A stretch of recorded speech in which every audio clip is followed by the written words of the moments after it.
Yo quiero iniciar este proceso con esta reflexión, que es una reflexión que me parece bien bonita, es una reflexión un tanto socrática, si se quiere, que afirma que el propósito de la educación no es llenar el vacío, sino encender el fuego. Me parece que es bastante coyuntural en la medida en que da cuenta del proceso de descentramiento de la formación actual a causa de esta situación que nos ha obligado a cada uno de nosotros a definir unos nuevos espacios de enseñanza de tal modo que el estudiante sea quien se interese por aprender. Me parece bastante atractivo encontrar a varias personas acá, ya escuché que eran más de 200 personas, que precisamente tienen la intención de encender ese fuego y de aprender. Y ustedes como yo, que también soy docente, ustedes como mis colegas saben que no hay nada mejor que sentarse a compartir el conocimiento y las experiencias que uno tiene con un grupo que está deseoso de aprender. Entonces, mi invitación de fondo es esa, es seguir esta instrucción de esta frasecita que para mí ha sido bastante importante y especial. Esta coyuntura supone para nosotros un cambio de paradigma y es que nos descentra a nosotros de la posición del docente tradicional. Veníamos con la costumbre de sentir que enseñar es decir. Entonces dedicábamos varios espacios de nuestras clases para hablar durante 2 horas con poca participación porque creíamos que era donde se desarrollaban verdaderamente los procesos de enseñanza. Creíamos que aprender es escuchar y que un estudiante por estar sentado las 2 horas prestándonos atención ya per se estaba aprendiendo, y creo que eso es uno de los errores que nos ha demostrado la didáctica contemporánea, y es comprender que efectivamente el rol pasivo de una persona no garantiza que esté generando procesos de cognición, y eso es importante que lo tengamos presente. Otro de los errores que hemos venido cometiendo es pensar que evaluar es calificar. Entonces lo que nosotros hacíamos era asignar una valoración cuantitativa que además era profundamente punitiva. Yo creo que las personas, muchos de los conocidos que vi ahí en el chat, ya me han escuchado una afirmación reiterativa, y es: ¿por qué nosotros seguimos calificando en función del castigo? Calificamos sobre el error, calificamos con letra roja, que es profundamente, que hace muy visible el error. Porque efectivamente nosotros no desarrollamos un proceso de evaluación consciente que nos permita acompañar y determinar hasta qué punto el estudiante no está aprendiendo contenidos, sino que hasta qué punto el estudiante está adquiriendo las habilidades que le van a permitir desarrollarse de una manera óptima en el mundo, de acuerdo a los conocimientos que está adquiriendo en la sesión o en las clases de cada uno de nosotros. En ese orden de ideas se ha venido reforzando la idea de que la escuela es un aparato de contención. No en vano muchos de los padres de familia ahorita reclaman la presencia del colegio, la presencia del apoyo, porque ya no saben qué hacer con los niños en casa. Vemos que eso es una realidad innegable para cada uno de nosotros, y es que siempre vimos a la escuela como un dispositivo de control, de castigo, si se quiere, un escenario totalmente ajeno a la realidad de los estudiantes. No en vano el estudiante espera que sean las 2 o la 1 de la tarde para salir de la clase e ir a hacer otras cosas totalmente diferentes, porque realmente se siente castigado, y ese es uno de los errores que nosotros hemos venido cometiendo y que ahorita, que la comunidad en general ha venido cometiendo, si se quiere, y que ahorita efectivamente le está pasando cuenta de factura pues a la sociedad en general. ¿Cuál es el reto? Creo que el reto radica en esto que estoy proyectando acá, y el reto es hacer de la casa un ambiente de aprendizaje, porque cambia el escenario. El escenario donde están aprendiendo nuestros chicos ya no es la escuela con uniforme, ya no es la escuela con pupitres, ya no es ese escenario donde comparten, interactúan con pares, sino que definitivamente están en los hogares, pendientes de otro tipo de fenómenos. Entonces el niño a las 8 de la mañana estaba acostumbrado a tener clase de matemáticas, pero resulta que ahora a las 8 de la mañana le toca lavar la loza, trapear la escalera, tender la cama, y todas esas cosas generan una dinámica distinta en el proceso de aprendizaje. Quiere decir que acá ya estamos invitando a generar procesos de aprendizaje mucho más autorregulados, y eso es importante que lo tengamos presente. Para desarrollar lo que nosotros llamamos aulas invertidas, es importante tener varias cosas antes de poder desarrollar este proceso. Primero, identificar qué recursos tienen mis estudiantes, con qué cuentan. ¿Tienen computador? ¿Tienen tablet? ¿Tienen conexión a celular? Una de las dificultades más grandes, bueno, aparte de la escasa conectividad que existe en el país, es también la falta de disposición de equipos. Y yo creo que ustedes lo han vivido en las casas, y es: ¿cuántos estudiantes no comparten el mismo computador? Incluso ustedes, muchos de ustedes están planeando la clase, elaborando las actividades, y resulta que llegan sus hijos a decirle que tiene la conexión justo a las 2:30 cuando ustedes estaban dispuestos a entrar a este webinar. Cuando ustedes quieren dar la clase, resulta que sus hijos tienen que asistir también a la de ellos. Entonces es importante que comprendamos qué recursos, con qué materiales cuentan, porque efectivamente no podemos garantizar que el estudiante esté conectado las mismas 7 horas que permanecía en el salón de clase, porque no es sostenible. No es sostenible dentro de un modelo de convivencia y de coexistencia familiar. Entonces es importante identificar con qué recursos contamos. Es necesario que nosotros nos pensemos una serie de actividades que también vinculen a los cuidadores, sobre todo con los más chiquitos, y es algo con lo que yo voy a hacer muy recurrente, y es que hacemos con los más pequeños, porque finalmente el más pequeño resulta muchas veces el que menos atención recibe dentro de estos procesos de formación, y básicamente se deja jugando a los niños de 6, 7 años, como jugando a la deriva, viendo cómo aprende solo. Esto tienen que ser aprendizajes guiados, y en ese orden de ideas el principal aliado dentro de este nuevo proceso de formación tiene que ser el padre de familia. Entonces un poco se invierten los roles de presencia en el asunto de formación del niño, y es necesario que el padre de familia se encuentre, es necesario vincularlo, sobre todo en el caso de los más chiquitos. Es importante definir qué habilidades superiores de pensamiento yo voy a desarrollar. Yo dentro de mi clase, ¿qué voy a pedir? Que mi estudiante investigue, que mi estudiante evalúe, determine, clasifique. Yo creo que acá es bastante necesario volver a esas taxonomías clásicas como la taxonomía de Bloom, que nos permiten comprender cuál es el proceso de cognición de una persona. Entonces es necesario que nos pensemos las actividades en función de un propósito formativo, porque no podemos seguir recayendo en la dinámica del contenido, porque los contenidos en este proceso son pues básicamente de relleno, si se quiere, porque nos centramos en que el estudiante adquiera, memorice, responda, clasifique ciertas cosas de memoria, pero no estamos desarrollando unas habilidades. Y los procesos de memoria, especialmente nosotros que tenemos que enfrentarnos con la historiofobia y la geografobia, los procesos de memoria básicamente no funcionan por tanto tiempo. A mí no me sirve que un estudiante aprenda las fechas de todas las batallas de la Segunda Guerra Mundial si no comprende y reflexiona sobre las implicaciones éticas que un fenómeno de este tipo tuvo. ¿Qué es lo siguiente que tengo que evaluar? Y es qué competencias particularmente deseo desarrollar. Y acá es muy importante que volvamos a los componentes de nuestra área. Es importante comprender que nuestra área está clasificada en 3 componentes importantes: relación con la historia y la cultura, relaciones espaciales y ambientales, y relaciones ético-políticas. Es que yo defina en este punto hacia cuál voy a darle fuerza, qué tipo de habilidad, qué tipo de competencia me permite a mí desarrollar mejor los contenidos, si se quiere, de estas asignaturas. Lo siguiente es asumir un cambio de rol, y en este caso el estudiante tiene que demostrar el conocimiento de una forma totalmente distinta, que ya no es la prueba escrita, que es la comodidad que nos daba a nosotros antes el escenario del salón, y es que teníamos a todos los estudiantes formaditos, entregábamos la hoja, el estudiante no se copiaba, lo separábamos, la cosa. Ya acá tiene que haber una serie de evaluaciones que le permitan al estudiante demostrar qué sabe hacer con lo aprendido, y el docente se convierte en un mediador. Las características fundamentales que debemos tener en cuenta antes de desarrollar este proceso de aula invertida. Lo primero, tenemos que tener muy claras cuáles son las temáticas a abordar en el aula de clase, o en el aula virtual. Tenemos que tener presente qué material necesito. Si necesito presentaciones, si necesito videos, hay que definir muy claro eso, y hay que hacerlo explícito, porque muchas veces los docentes fallamos mucho a la hora de dar instrucciones y no somos tan claros. Decimos al estudiante elabora X cosa, pero no le damos las indicaciones de cómo hacerlo, con qué artículos, con qué materiales. Es necesario ser muy precisos en este proceso. ¿Qué actividades interactivas voy a utilizar? Y ahorita vamos a utilizar algunas. Yo les voy a hacer la presentación de unas 10 herramientas, pero vamos a centrarnos en 3 más o menos. La idea es que esta actividad interactiva no se convierta en la clase, sino que esta actividad interactiva se convierte en mi pretexto para que yo pueda abordar los contenidos de mi clase y desarrollar las habilidades en el estudiante. No se trata de decir al estudiante juega y desarrolla X cosa, juega y responde. ¿Cuál es el proceso de retroalimentación que yo le hago? Se pierde si yo lo hago así. Entonces es importante que definamos las actividades interactivas y qué voy a lograr yo con esta actividad interactiva. Lo siguiente es que reconozcamos que existe una oportunidad en estos escenarios de que el estudiante construya, y eso es una de las ventajas que nos da la red, y es que los estudiantes y las generaciones de hoy ya median con un proceso de personalización del aprendizaje bastante amplio, y tienen acceso a una cantidad de programas, a una cantidad de funciones, a una cantidad de recursos bastante significativos para poder expresar.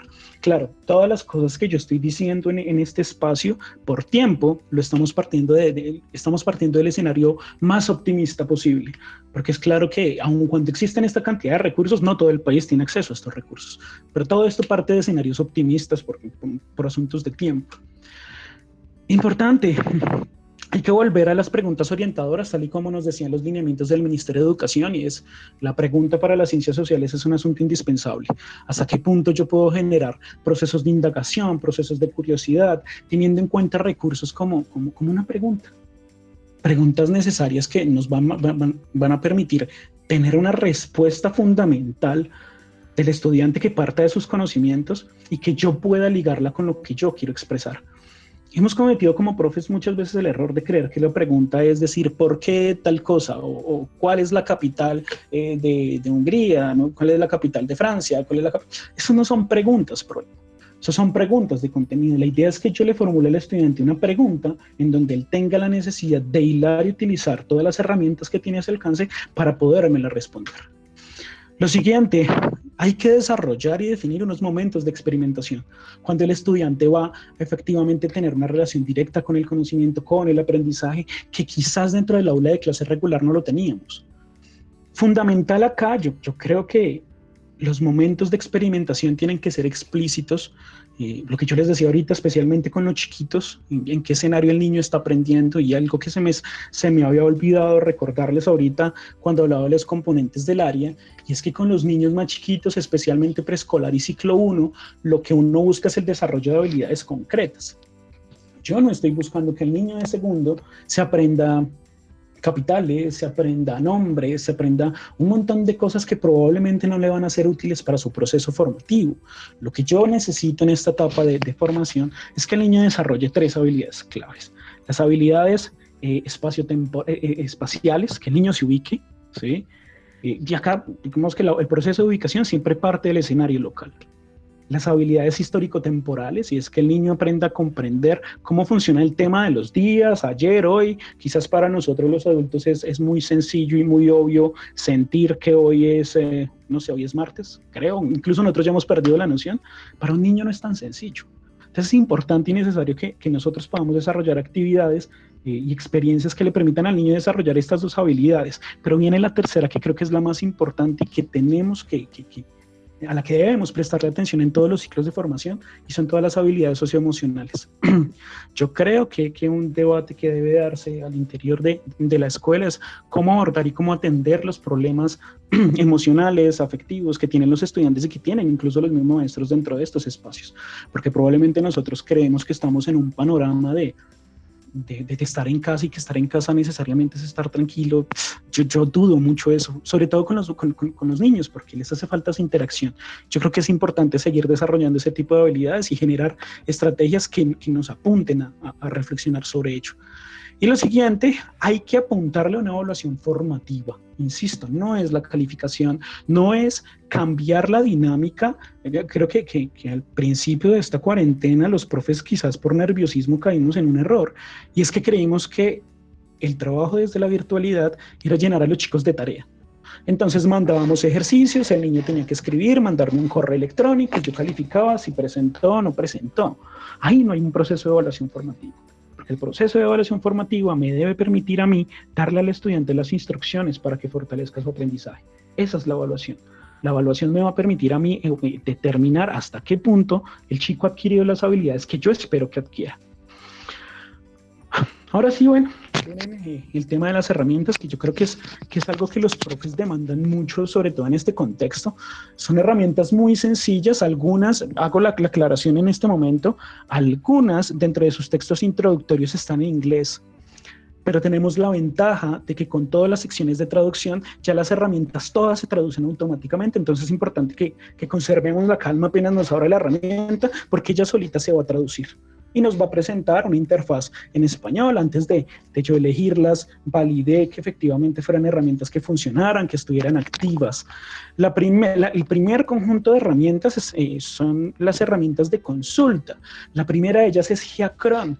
Geacron hace algo muy interesante, y es que nos muestra los cambios que ha tenido el espacio geográfico a lo largo del tiempo. Y sobre esto voy a hablar ahorita y se las voy a proyectar, porque es bastante interesante cómo yo, alterando las fechas dentro del mismo sistema, me cambia la distribución de los mapas. Es claro que los mapas del mundo siguen cambiando. En el siglo XX, la Primera y la Segunda Guerra Mundial dejaron muchas transformaciones. En América Latina, el proceso de independencia disolvió los virreinatos, y eso tiene unas implicaciones en el espacio. Entonces, esta es una muy buena herramienta herramienta para explicar e hilar esta relación entre lo histórico y lo geográfico.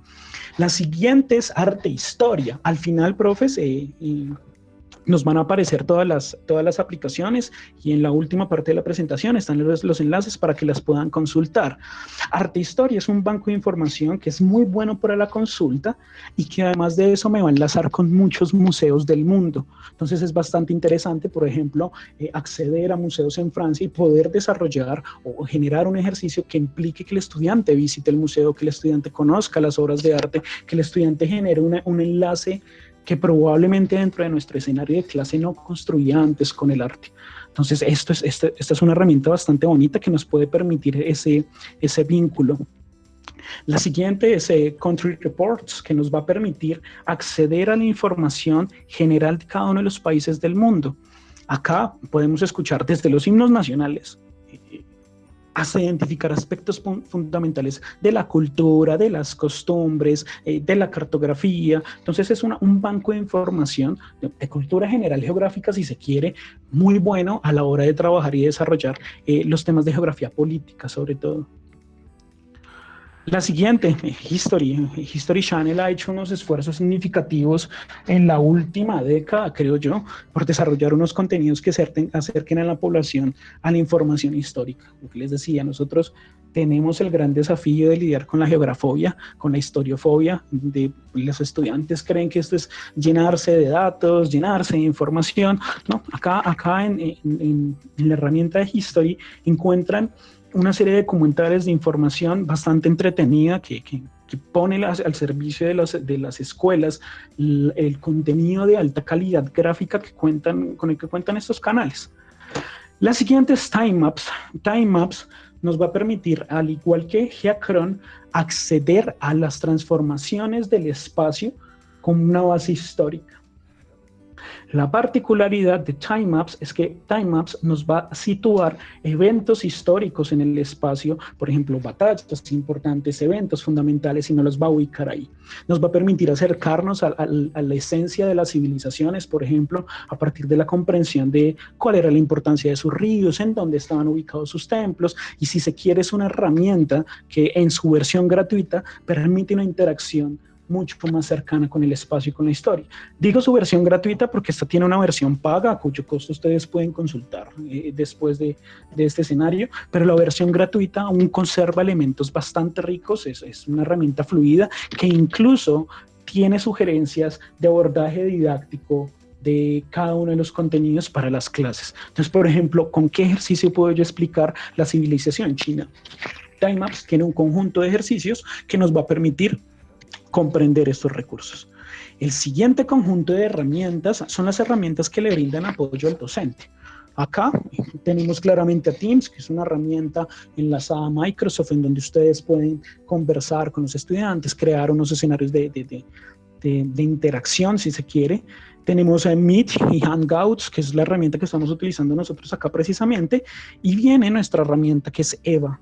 EVA es nuestro entorno virtual de aprendizaje, cuyo objetivo central es acercar tanto a estudiantes como a docentes y a padres de familia a unos procesos de interacción en torno al conocimiento mucho más amplios. Y yo estoy seguro que las personas que ya han tenido la oportunidad de conocer algunos servicios de EVA podrán dar cuenta de que efectivamente contamos con un conjunto de recursos y con un conjunto de mallas curriculares que nos permiten hilar el libro de texto que estamos manejando con los recursos digitales. Yo asistí a algunos webinars de mis compañeros y una de las preguntas más recurrentes es ¿cómo accedo si yo no lo tengo?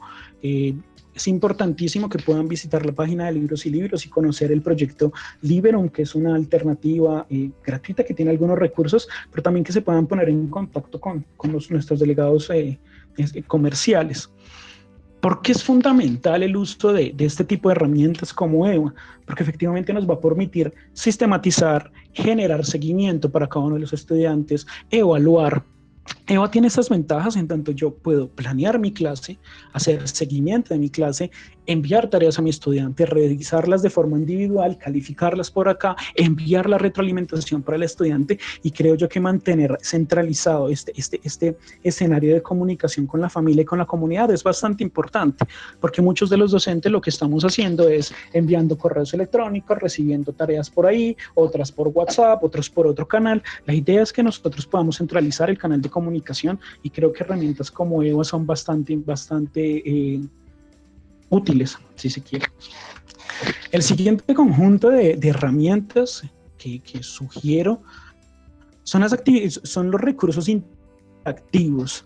Acá está Timeline, que les va a permitir a ustedes construir y desarrollar, a ustedes y a sus estudiantes, construir y desarrollar líneas de tiempo.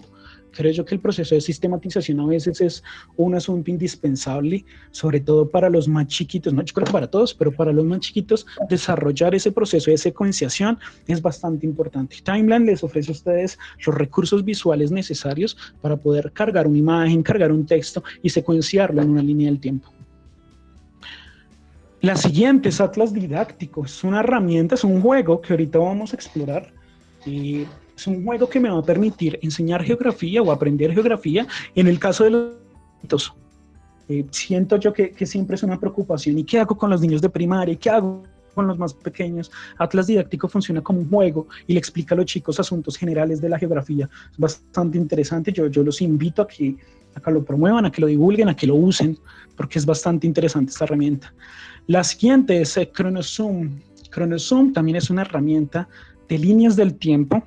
Sin embargo, estas líneas del tiempo están ya predeterminadas. Son líneas del tiempo bastante gráficas, son líneas del tiempo en las que ustedes encuentran videos, imágenes, audios bastante interesantes. Hay videos y hay material. ChronoZoom es en inglés, pero lo que les decía, cuando pasamos esto por un proceso de traducción, es bastante sencilla de utilizar. Y muchos de los videos, cuando nosotros los cliqueamos, todos los videos, cuando los cliqueamos, tienen la posibilidad de poner subtítulos. Entonces es bastante importante que tengamos esto. Vienen dos herramientas que son bastante interesantes. Las pongo acá juntas porque son los complementos espaciales de Google. Está Google Maps y Google Earth. Yo creo que uno de los esfuerzos más grandes que ha hecho esta compañía es por sistematizar gran parte del contenido espacial. En algunos casos, no sé si han tenido el conocimiento o han visto los carros de Google que tienen una cámara en el techo y que graban absolutamente todo. Google Maps nos da acceso a esto. Google Maps nos da acceso a un conjunto de planos bastante importante e incluso nos permite generar proyecciones del sistema solar. Google Maps es importante que lo tengamos claro. Yo ahorita les voy a mostrar cómo se hace porque vamos a trabajar sobre las últimas 4 herramientas que son las interactivas. Y la siguiente es Google Earth. Google Earth puede generar unas experiencias de aprendizaje bastante interesantes. Ahorita vamos a hacer un ejercicio, les voy a contar cómo pueden montar ustedes sus propios ejercicios, sus propias explicaciones desde esta herramienta. La siguiente que tenemos acá es Contra Viento y Marea. Este es un juego, este es un videojuego diseñado más o menos para personas de los 10, 11 años en adelante. ¿Cuál es el objetivo de este juego? Enseñar derechos humanos a partir de la historia de un refugiado. Esta herramienta cuenta además con las orientaciones para el docente que le van a permitir a él interactuar con el juego y comprender qué es lo que el estudiante está aprendiendo en cada uno de los niveles del juego.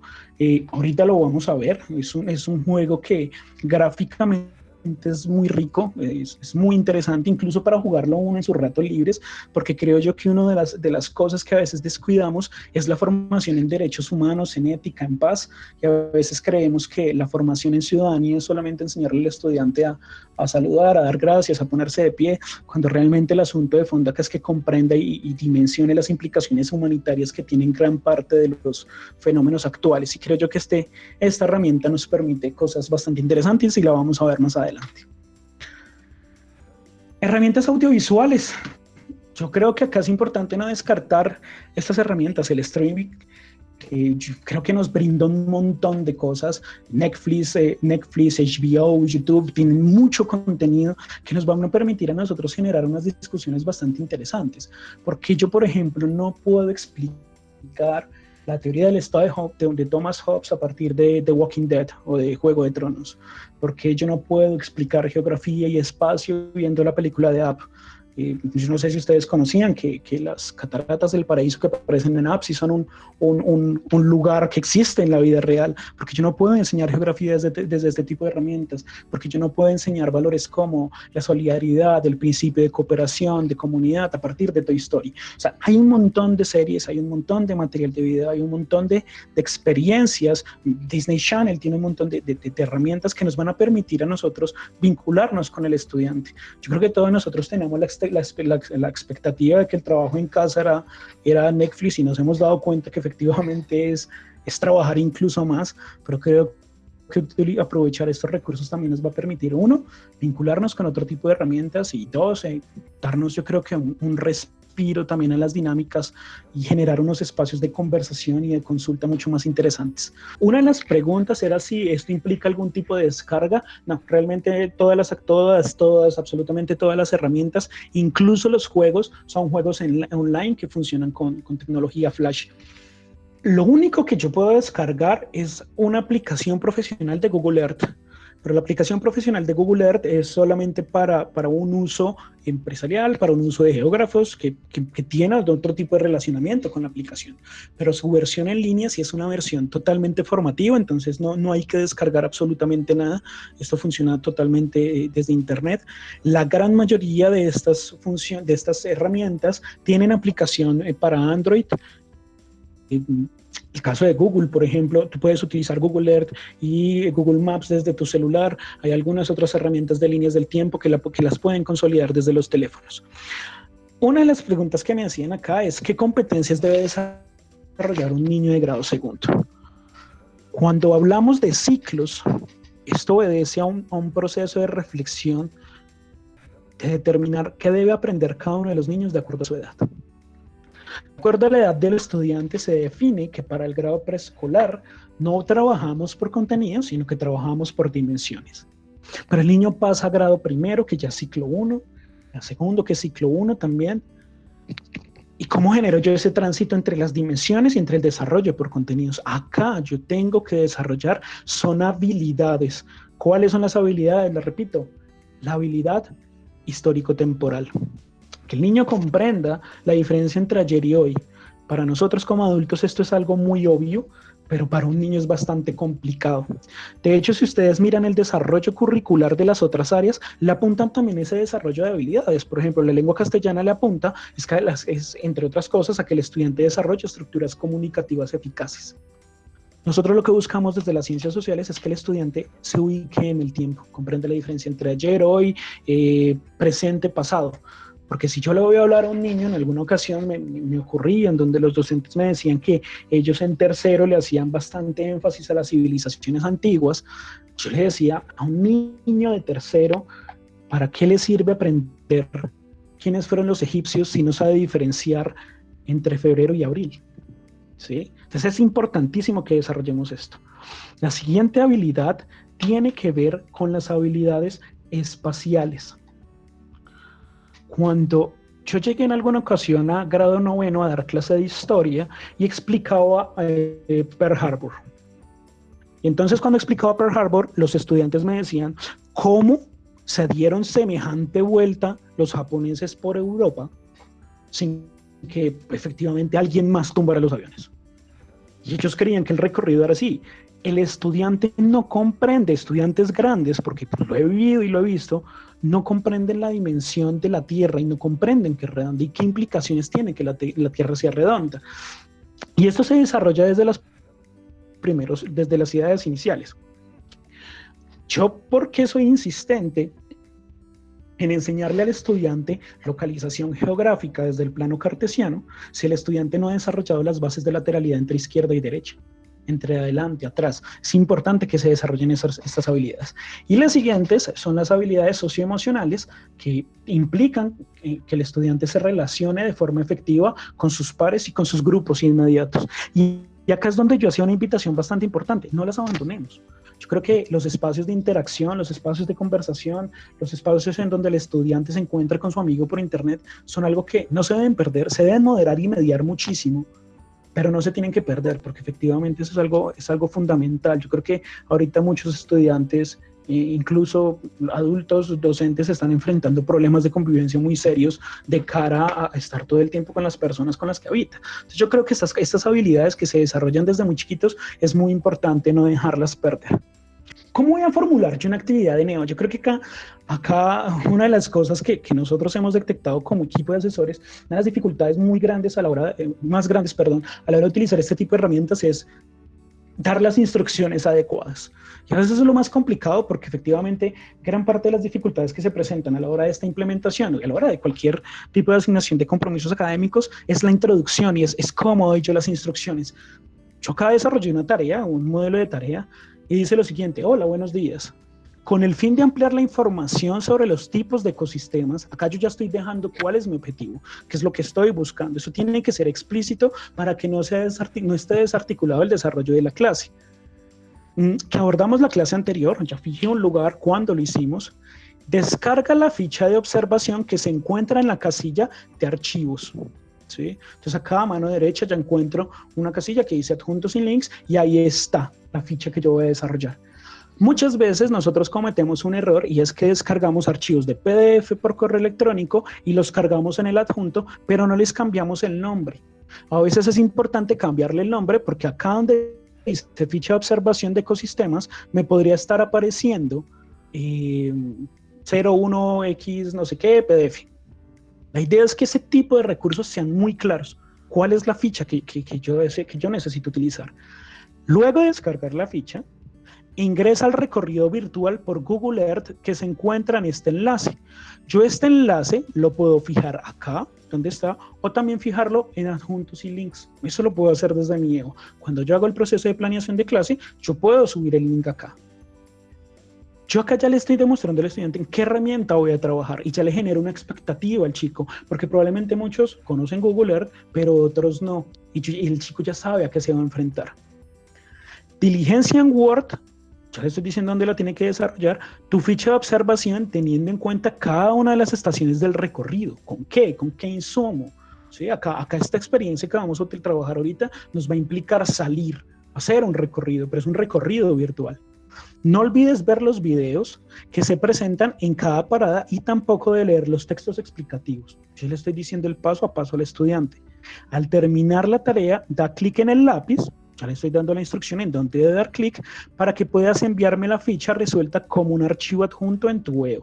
No olvides seleccionar el icono cargar archivos para que luego des clic en enviar. Ten en cuenta que el plazo máximo para entregar esta actividad es el 13 de abril. Yo ya le dije al estudiante qué, cómo, cuándo, con qué recursos.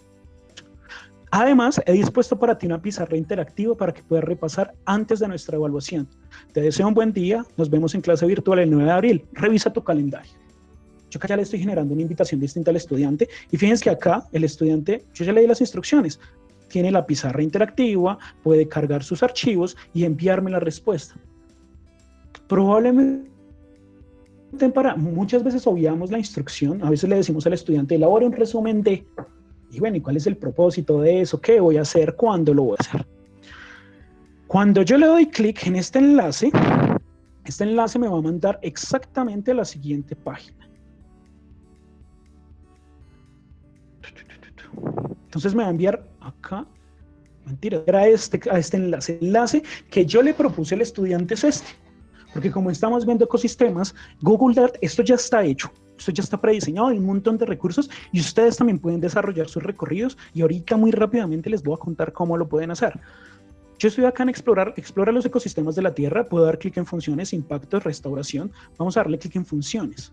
Yo le dije al estudiante que leyera los textos y que viera los videos. Fíjense que acá esta herramienta ya me ubica espacialmente, yo me puedo acercar acá, les ofrezco excusas y probablemente no carga muy rápido, pero el video consume bastante. Yo puedo ver de cerca este tipo de ecosistemas, puedo leer los textos y acá esta herramienta ya me está dando las instrucciones para desarrollar la clase.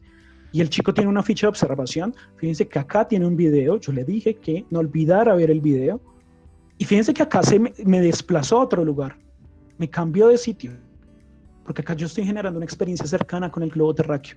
Yo cambio la ficha y me va a mover a otra parte del mundo. Es un ejercicio de recorrido bastante interesante. Yo cada vez que hago esto, y he de confesarlo, yo me acuerdo de la herramienta clásica con la que uno pasaba mucho tiempo y era la visita a los templos egipcios en Enciclopedia en Carta. Yo creo que esta es como la versión pro, la versión mejorada de interacción. Es algo similar a esa experiencia. Yo con Google Earth puedo recorrer las partes que yo quiera y yo los invito a como decimos nosotros, a cacharrear. De nuevo acá, biodiversidad. Acá el texto me está diciendo, descarga la ficha de trabajo para estudiantes. Puede ser la misma ficha que yo dejé. Fíjense que incluso me está dando material. Esta es una de las herramientas, esta es una de las funciones que tiene Google Earth, ¿sí? Google Earth, además, me va a permitir moverme por el globo. Tengámosle paciencia un poquito. Y localizar ciertas partes de la Tierra.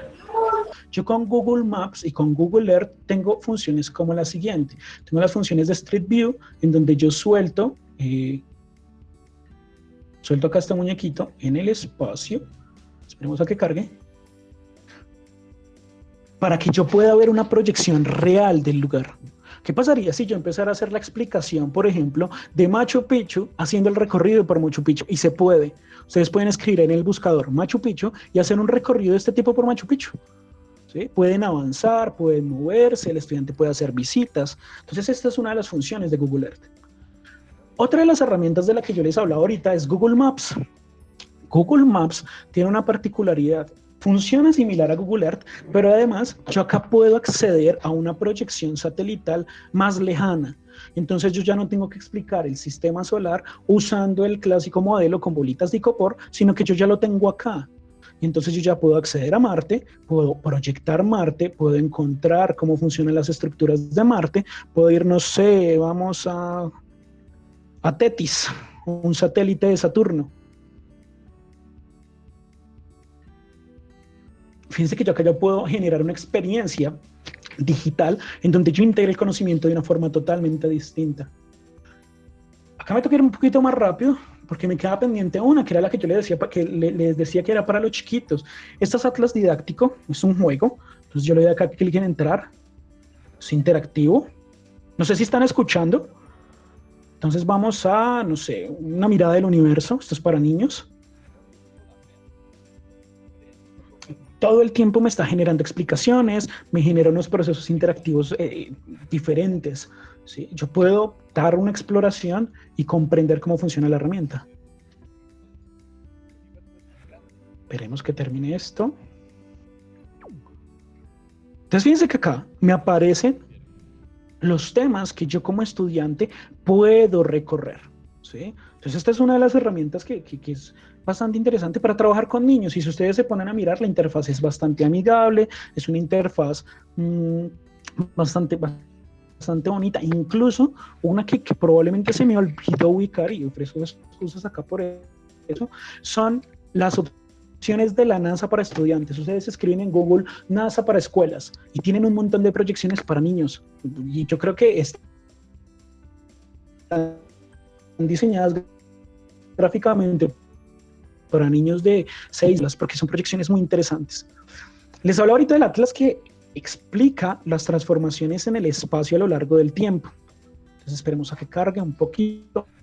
Entonces fíjense que desde acá estamos en el 2020, yo me voy a volver en el tiempo, me voy a volver 100 años, acá ya me está cambiando el mapa. Me voy a mover hacia América Latina para ver los cambios que hemos tenido nosotros como continente. Miremos acá, fíjense acá el territorio colombiano, qué partes tenía. Fíjense acá el funcionamiento de los virreinatos. Fíjense acá cómo funcionaba el espacio ya en tiempos de la colonia. Antes del descubrimiento, ¿cuánto espacio ocupaba el imperio inca? Yo puedo realizar explicaciones desde acá. Y ahora viene la última herramienta, que la tenía acá cerradita porque tiene audio y nos podía estar interrumpiendo un poco, y es Contra Viento y Marea. Este es un juego bastante interesante. Entonces fíjense que acá yo tengo alternativas para profesores desde acá. Vamos a jugar Contra Viento y Marea. Es un videojuego muy interesante. Acá el estudiante va a tener incluso la posibilidad de personalizar, ¿sí? Es importantísimo acá recordar que esto habla, es el caso de los refugiados, el caso de los migrantes, y aborda el gran número de los derechos humanos desde este ejemplo. Yo puedo seleccionar el tipo, personalizar, escribir mi nombre, registrar mi partida para poder guardarla, ¿sí? Entonces el niño no tiene que jugar todo el juego pues en una sola sentada, no, él lo puede guardar. Para profesores, ¿qué tengo? Acá fíjense que yo tengo toda la guía en donde me dice, por ejemplo, el capítulo Guerra y Represión, me muestra acá los contenidos que yo tengo para poder desarrollar esto en el aula. Entonces son experiencias bastante interesantes, herramientas que nos pueden permitir dar una clase totalmente distinta, y fíjense que lo único que yo debo hacer es dar una instrucción mucho más clara. Para los chiquitos, Disney tiene un conjunto de herramientas y de capítulos, incluso la vez pasada, lo sé porque tengo una sobrina muy pequeña, tienen unas experiencias de Mickey Mouse en donde explican conceptos de lateralidad, conceptos de opuestos, ¿sí? Entonces, arriba, abajo, grande, pequeño, que son herramientas muy, muy significativas y que son bastante entretenidas. No necesariamente necesitan tener el acceso a la cuenta premium de Disney, porque hay muchos contenidos de este tipo que se encuentran en YouTube. Importantísimo, el tema de Cátedra para la Paz ha sido desarrollado últimamente por Contenidos de Colombia Aprende. ¿Por qué razón no hice énfasis en los contenidos de Colombia Aprende acá? Porque resulta que Colombia Aprende ha hecho un énfasis gigante por desarrollar estrategias para ciencias naturales, lengua castellana y matemáticas. Para ciencias sociales no hay un volumen amplio de actividades. Estaba consultando ahorita unas nuevas herramientas y existen actividades para grado séptimo, octavo y noveno, y yo decidí darle un enfoque para herramientas que nos puedan trabajar, nos sirvan también para trabajar con los más chiquiticos. Yo creo que somos investigadores innatos y la investigación se puede desarrollar desde las edades iniciales, profes de primero, profes de segundo. La pregunta sigue siendo bastante importante. Ustedes saben que lo que un niño de 6 años no sabe se lo inventa y encuentra respuesta pues a todo, y la idea es seguir motivando la investigación desde acá. La enseñanza de las ciencias sociales tiene que partir desde eso. Entonces, profes, Edgar, muchísimas gracias y pues espero que esto haya sido de utilidad de todos ustedes, y ya, muchas gracias.